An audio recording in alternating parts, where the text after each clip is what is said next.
ولو أن المسلم عرف أن نعيم الجنة لا تزهد فيه النفوس ولا طاقة لها أن ترغب عنه، وأن في الآخرة حياة أبدية في أحد دارين، إما جنة وإما نار، فإنه يختار لنفسه ولا بد طريق الجنة.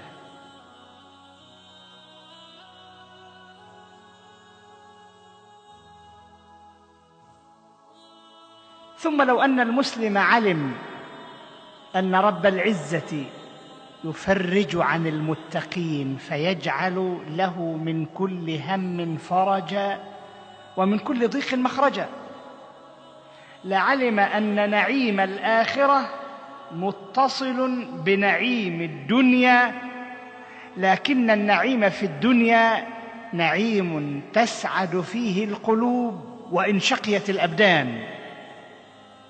يعني يقوم من الليل فتتعب قدماه من القيام والقلب سعيد، يشقى في عمل الصالحات، يتعب في عمل الصالحات والقلب يهفو ويشعر بالراحة والقرب من الله رب العالمين. أما في الآخرة فإن السعادة كاملة تشمل البدن وتشمل الروح، ولا يكدر الصفو فيها شيء. لكننا ينبغي أن نعرف أن الجنة حفت بالمكاره وأن النار حفت بالشهوات، وليس معنى المكاره أن الذي يدخلها يشعر بالكره وهو فيها، وإلا فالرسول عليه الصلاة والسلام يقول: أرحنا بها يا بلال، أي بالصلاة، فكأنه إذا دخل إلى الصلاة استراح، وهي طريق الجنة. وحفت النار بالشهوات، وليس معنى هذا أن الداخل في هذه الشهوات قلبه سعيد ومنتشي بدخوله في الشهوات، بل إنه يرى نفسه في ظلمة يتقلب فيها القلب شقي، وإن نظر إليه الخلق فظنوه سعيدا.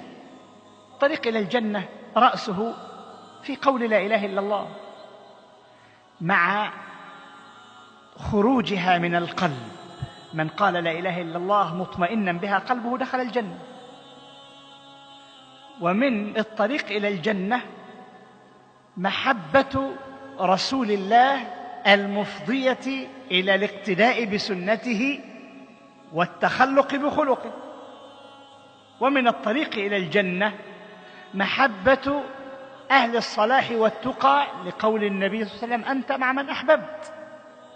ولذلك فإن الذي يبغض الصحابة لا يدخل الجنة معهم، والذي يحب أصحاب الرسول عليه الصلاة والسلام يسعد بالجنة معهم. ومن الطريق إلى الجنة بر الوالدين، بر الوالدين.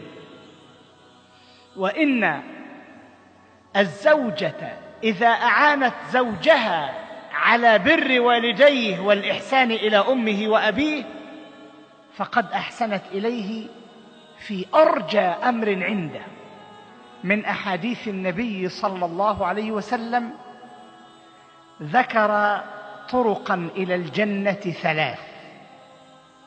ذلك الحديث هو ما أخرجه الترمذي في سننه عن أبي أمامة الباهلي رضي الله تعالى عنه قال: